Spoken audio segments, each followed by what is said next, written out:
वेश धारण किया था राजा का। आदमी था राजवेशधारी और गाय और बैल के जोड़े को डंडे से मार रहा था, जैसे वे अनाथ हो वो मार रहा था। तब परीक्षित राजा उनके पास गए। ये जो राजा राजवेशधारी पुरुष था ने वह कलयुग था, और जो बैल था वह धर्म था, और जो गाय थी वह पृथ्वी थी। पृथ्वी को और धर्म को कलयुग मार रहा था।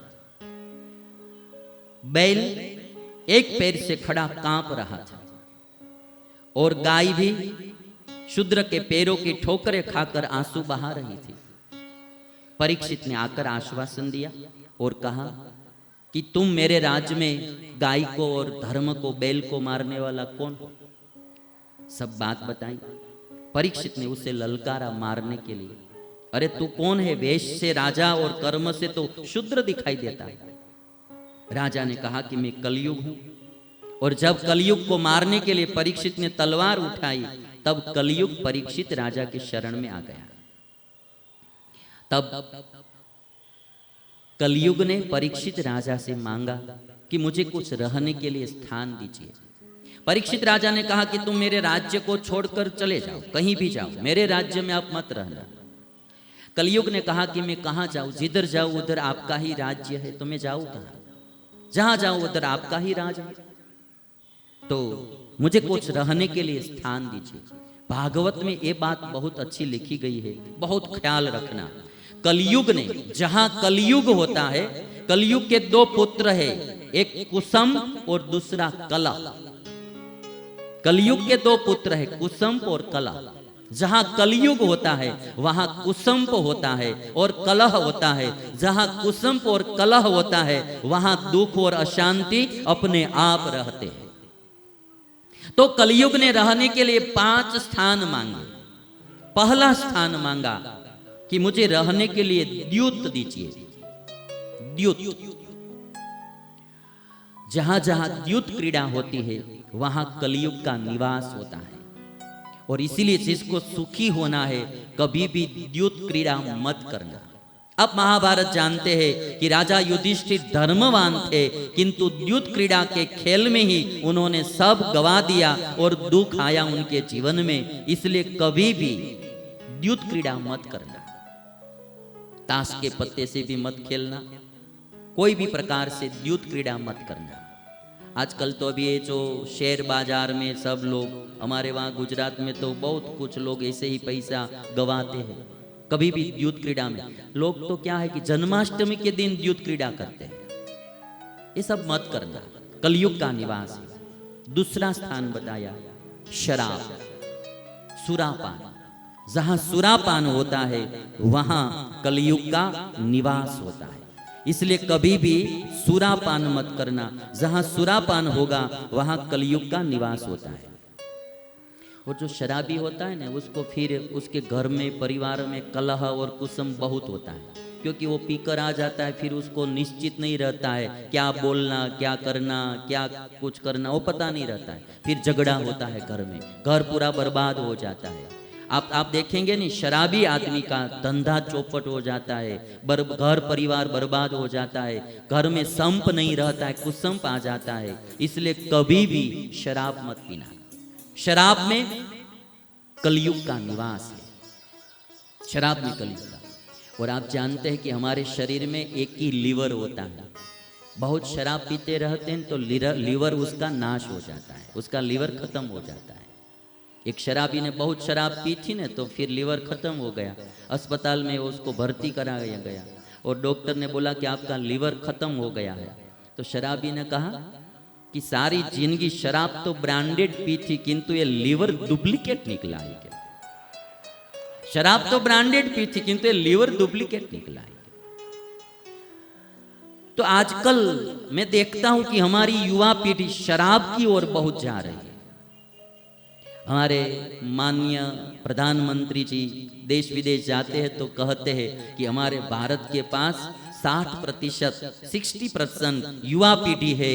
किंतु मैं ये बात कहता हूं कि यदि हमारी युवा पीढ़ी शराब ही पीती रहेगी तो भारत का कल्याण कौन करेगा? युवान वो शराबी नहीं होना चाहे। युवान को पीना है तो देशभक्ति पीनी चाहिए, शराब नहीं पीनी चाहिए। गाय का दूध पियो यार, शराब क्यों पीते हो? दूध पीने से हमारा शरीर पुष्ट होगा, शराब पीने से शरीर नष्ट होगा। और इसीलिए आजकल हमारी युवा पीढ़ी शराब में बहुत, और पैसे वाले लोग भी हमारे गुजरात में, मैं तो यहाँ का तो वो जानता नहीं, किंतु गुजरात में भी आजकल लोग बहुत शराब पीने। ऐसे तो हमारे गुजरात में शराब बंदी है, किंतु कहा जाता है फिर भी सबसे ज्यादा शराब गुजरात में पी जाती है। कहीं कहीं से शराब लेकर लोग पीते रहते। शराब पीने लायक चीज नहीं है, शराब नहीं पीनी चाहिए कभी भी। और जैसे हम तो हमारा तो जो हिंदुस्तानी धर्म कहता है कि कभी भी शराब मत पियो। शराब में पूरा कुल खत्म हो जाता है, पूरा वंश खत्म हो जाता है। और इसीलिए शराब में सुरापान। ऐसे तो आप देखेंगे नहीं तो लोग बहुत कुछ आज शराब में अपना जीवन बर्बाद कर रहे हैं। और ये जो कोल्ड कंट्री होती है ना, वहाँ थोड़े कुछ अल्कोहल की जरूरत होती है। हमारे यहाँ कुछ भी जरूरत नहीं है, फिर शराब क्यों पीना? आज कथा के मंडप में आप आए हैं तो आप ऐसे तो मुफ्त में कथा नहीं सुननी चाहिए, कुछ दक्षिणा देनी चाहिए। तो मैं दक्षिणा में मांग रहा हूँ कि यदि थोड़ी कुछ आदत है शराब पीने की तो वो दक्षिणा में देकर जाना कि आज से हम शराब नहीं पिएंगे कभी भी। हम तो भारत के संतान है, हमारी माँ गौ है, हम गाय का दूध पी सकते हैं, शराब नहीं पी सकते। और थोड़ा नूर होना चाहिए ना हमारे में। हम गांधी जैसे महात्मा के देश के लोग हैं, हम सरदार पटेल के देश के लोग हैं। हम आप देखेंगे तो मुझे एक लगता है कि हमारे जो भूतपूर्व राष्ट्रपति हो गए अब्दुल कलाम, मिस्टर अब्दुल कलाम जी ने पूरा जीवन इस देश की उन्नति के लिए समर्पित कर दिया।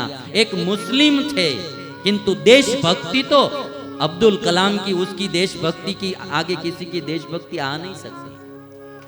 कितने साइंस के संशोधन किए, पूरा जीवन कोई मौज शौक में व्यतीत नहीं किया, ब्रह्मचारी थे, शादी नहीं की थी, पूरा जीवन इस देश के लिए उन्होंने समर्पित कर दिया। एक मुस्लिम होने पर भी हमारे स्वामीनारायण संप्रदाय के अक्षर पुरुषोत्तम संस्था के साधु प्रमुख स्वामी, उनके जीवन पर उन्होंने एक किताब लिखी जो आज सारी दुनिया में लोग पढ़ रहे हैं। उनके मन में कोई धर्मवाद नहीं था, कोई संप्रदायवाद नहीं था, वो एक हिंदुस्तानी थे और एक देशभक्ति से भरे हुए आदमी थे। पूरा जीवन इस देश के लिए उन्होंने व्यतीत कर दिया।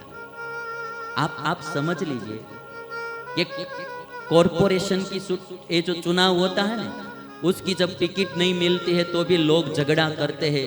ये जो हमारे अब्दुल कलाम जी थे, मिस्टर अब्दुल कलाम, उन्होंने कभी कहीं चुनाव में आने का प्रयत्न नहीं किया था, फिर भी उनके कार्य अच्छे थे तो इस देश के लोगों ने उनको राष्ट्रपति का पद दिया था। भाई उन्होंने कभी फॉर्म नहीं भरा था।